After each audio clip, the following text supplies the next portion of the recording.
जो एजेंसियां जांच कर रही हैं उनके खिलाफ श्री इमरान प्रतापगढ़ी। धन्यवाद सभापति महोदय, आपने मुझे आम बजट पर बोलने का मौका दिया। Sir my time. नहीं, pause my time sir. Imran Pratapgarhi कहा गया है सर, थोड़ा सा इसकी जांच कराओ। मैंने कहा यहाँ प्रमोद प्रतापगढ़ी भी बैठे। ये आपसी मामला है, ये खत्म होने वाला नहीं है मेरे से। इसकी जड़ें बहुत गहरी गई हुई हैं, मैं रोज देखता हूँ ये जड़ें गहरी होती जाती हैं। इमरान प्रतापगढ़ी। धन्यवाद सभापति महोदय। 83 मिनट 71 बार थपथपाई गई मेज, 14,417 शब्दों का बजट भाषण और उस बजट में अपने लिए राहत तलाशती मिडिल क्लास की हैरत ज़दा आंखें। सभापति महोदय, मेरे हाथों में जो दस्तावेज है, दरअसल ये देश के किसानों, गरीबों, मजदूरों की उम्मीदों का स्मारक है। ऐसा लग रहा है जैसे वित्त मंत्री महोदया ने बजट नहीं तैयार किया है, बल्कि प्रधानमंत्री जी की मन की बात का संकलन तैयार किया है। टूटा हुआ लश्कर का भरम देख रहे हैं, टूटा हुआ लश्कर का भरम देख रहे हैं और जिल्ले इलाही के करम देख रहे हैं। ताकत का नशा अक्ल पे हावी है तुम्हारी, तुम देख न पाओगे जो हम देख रहे हैं। वित्त मंत्री महोदया ने इस बजट में महंगाई पर सिर्फ 10 शब्द बोला है। जिस देश में टमाटर 100 रुपए किलो बिक रहा हो। सभापति महोदय, मेरा टाइम पॉज करें और बार बार इंटरप्ट करने को या तो मना करें। हाँ बोले, कृपया बोले। सभापति महोदय, वित्त मंत्री महोदया ने इस बजट में महंगाई पर सिर्फ 10 शब्द बोले हैं। जिस देश में टमाटर 100 रुपए किलो बिक रहा हो, उस देश की वित्त मंत्री के पास बजट में महंगाई पर बोलने के लिए सिर्फ 10 शब्द है। डीजल, पेट्रोल, आटा, चावल, दाल, सब्जी की महंगाई का तो कोई जिक्र ही नहीं। सावन चल रहा है तो प्याज और लहसुन का दाम पूछना तो शायद पाप होगा। मैंने तो यह भी सुना है कि वित्त मंत्री जी जो चीज खुद नहीं खाती हैं, उसके दाम से उनका कोई लेना देना नहीं होता। लेकिन इस बार बजट पेश करने के लिए पार्लियामेंट आने से पहले वित्त मंत्री जी ने दही और चीनी खाई थी। अब तो उनसे यह पूछा जा ही सकता है कि उन्हें दही, दूध और चीनी का रेट तो इन दिनों पता ही होगा। क्या उसे सस्ता करवाएंगी या नहीं सस्ता करवाएंगी? अगर पता है तो कृपया सस्ता करवाइए, क्योंकि इसी चीनी ने अमेठी में एक मंत्री महोदया का राजनीतिक कैरियर कड़वा कर दिया। सभापति महोदय, अपने शीश महलों में बैठे हुए सरकार के सांसद और मंत्री कह रहे हैं कि महंगाई कम हो रही है। संसद की कैंटीन से बाहर निकल करके एक चाय का कप खरीदिए, तब समझ में आएगा कि महंगाई कम हो रही है या बढ़ रही है। किसी एक दिन अपनी किसी मजदूर की तरह अपनी दिन भर की दिहाड़ी लेकर के बाजार जाइए और अपने बच्चों के लिए राशन खरीदिए, तब पता चलेगा कि महंगाई कम हो रही है या नहीं हो रही है। यहां बैठ करके बड़ी बड़ी बातें करना आसान है। ये चूनर धानी धानी भूल जाते, ये पुरवा की रवानी भूल जाते, जो आकर 4 दिन गांव में रहते तो सारी लंतरानी भूल जाते। सभापति महोदय, इलेक्टोरल बॉन्ड खरीदने के नाम छुपाने वाली सरकार, इलेक्टोरल बॉन्ड खरीदने वालों के नाम छुपाने वाली सरकार इन दिनों आम के ठेला लगाने वालों के नाम जानना चाहती है। मुझे तो होटलों, ढाबों या आम के ठेलों पर नेम प्लेट लगवाने वालों से पूछना है कि कभी खून की बोतल पर देखा है किसी का नाम लिखा हुआ? मुझे पूछना है कि क्या कोरोना के दौरान अपनी उखड़ती हुई सांसों के लिए ऑक्सीजन तलाशने वाले किसी इंसान ने ऑक्सीजन लाने वाले किसी इंसान से पूछा था कि ऑक्सीजन लाने वाला इंसान हिंदू है या मुसलमान है? मुझे पूछना है कि लावारिश लाशों के लिए कोरोना में कांधा देने वाले, चिताओं के लिए लकड़ियां सजाने वाले किसी इंसान से पूछा गया था उसका नाम, उसका मजहब? लेकिन इन दिनों पूछा जा रहा है। सभापति महोदय, अफसोस देश के प्रधानमंत्री जी ने कभी न टूटने वाली चुप्पी ओढ़ ली है। सभापति महोदय, जनता ने 63 सीटें कम क्या कर दी, ये सरकार तो अमृतकाल का नाम लेना ही भूल गई। ये भूल गई है अमृतकाल को, ये भूल गई है मनरेगा को, ये भूल गई है मौलाना आजाद नेशनल फेलोशिप को, ये भूल गई है मणिपुर को, ये भूल गई है महाराष्ट्र को। मुझे गर्व है कि मैं राज्यसभा में महाराष्ट्र का प्रतिनिधित्व करता हूं। महाराष्ट्र जो देश की आर्थिक राजधानी है, जो टोटल कॉर्पोरेट टैक्स का 40%, इनकम टैक्स का 32% और जीएसटी का 20% इस देश को देता है, उस महाराष्ट्र के लिए इस बजट में एक शब्द नहीं है। आप बैठ जाए। सभापति महोदय, आखिर महाराष्ट्र से किस बात का बदला लिया जा रहा है? महाराष्ट्र ने लोकसभा चुनाव में बाबा साहब अम्बेडकर के संविधान को बचाने के लिए वोट क्या कर दिया? प्रधानमंत्री जी तो महाराष्ट्र से बदला लेने पर उतर आए। अब तो शायद उन्हें याद भी ना हो यवतमाल का वो दाभड़ी गांव जहां 20 मार्च 2014 को वो किसानों के साथ चाय पर चर्चा करने गए थे और उनकी किस्मत बदलने के सपने दिखाए थे।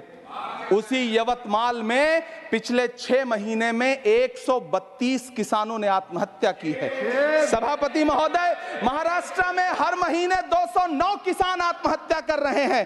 राज्य सरकार द्वारा सौंपा गया आंकड़ा बताता है कि 1 जनवरी से 31 मई के बीच 1046 किसानों ने आत्महत्या की है। लेकिन अफसोस, इस बजट में महाराष्ट्र के किसानों के लिए कुछ भी नहीं है। किसानों से चिढ़ी हुई सरकार ने बजट में किसानों के एमएसपी की लीगल गारंटी नहीं दी। लेकिन याद रखिएगा, जो किसान का नहीं वो हिंदुस्तान का नहीं। सभापति महोदय, मुझे वित्त मंत्री जी से पूछना है कि वो जो कुछ साल पहले 100 स्मार्ट सिटी बनाने का ढोल पीटा गया था, सुना है उस ढोल में पानी भर गया है, इसीलिए आपने उसका नाम बदल करके सिटीज ऑफ ग्रोथ हब्स रख दिया है। अच्छा है, नाम बदलने का खेल खेलते रहिए, आपकी कई सरकारें तो इसी वजह से चल रही हैं। इस सरकार को पढ़े लिखे लोगों से दिक्कत है सभापति महोदय, इसीलिए इस सरकार ने यूजीसी का बजट 66% कम कर दिया है। वाह री सरकार। सभापति महोदय, मैं वित्त मंत्री जी के संज्ञान में लाना चाहता हूं कि किशनगंज में एएमयू सेंटर के पास 224 एकड़ जमीन है। यूपीए सरकार ने सोनिया गांधी जी की अगुवाई में 136 करोड़ रुपए एएमयू किशनगंज सेंटर के लिए सेक्शन किए थे। लेकिन आपकी सरकार ने पिछले 10 साल में उस 136 करोड़ में से सिर्फ 10 करोड़ रुपया रिलीज किया है।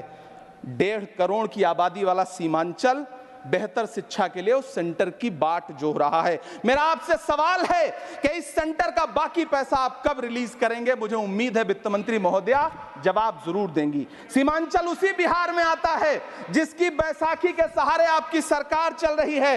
वहां के लोगों को एम्स की जरूरत है। महानंदा और कोसी से होने वाली बाढ़ की तबाही को रोकने के लिए बांध बनाइए, सीमांचल के साथ सौतेला व्यवहार बंद करिए।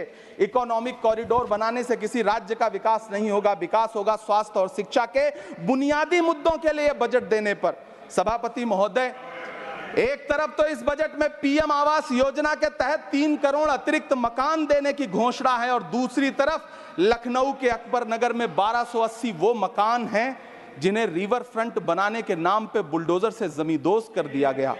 सभापति महोदय, लोग चीखते रहे, बच्चे बिलखते रहे, वसुधैव कुटुंबकम का नारा लगाने वाली सरकार इंसानों के घरौंदे उजाड़ कर जश्न मना रही है। सभापति महोदय, मेरा बहुत भावुकता के साथ देश के प्रधानमंत्री से सवाल है कि इन उजड़ते हुए मकानों और बेघर होते हुए घरों को देख करके आपको नींद कैसे आती है, आप सो कैसे पाते हैं? मेरा सवाल है इस देश के प्रधानमंत्री से, या तो लोगों के घरौंदे उजाड़ना बंद करिए या फिर करोड़ों मकान बनाने की झूठी घोषणाएं करना बंद करिए। यह बजट झूठ का पुलिंदा है।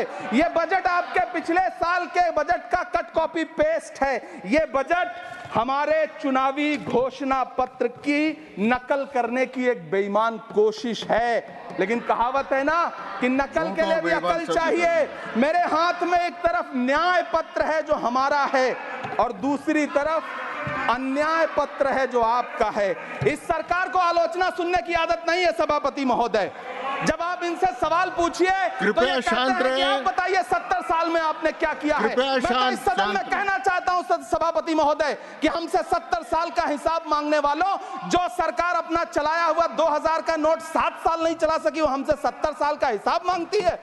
सभापति महोदय, मैं अंत में आपसे यह कहना चाहता हूं, यह बजट बैसाखी पर टिकी हुई सरकार का कुर्सी बचाओ बजट है। इस बजट में राज्यों के साथ, किसानों के साथ, नौजवानों के साथ, महिलाओं के साथ, देश के मिडिल क्लास के साथ अन्याय किया गया है और इस अन्याय का खामियाजा आपको महाराष्ट्र, हरियाणा और झारखंड के चुनाव में भुगतना पड़ेगा।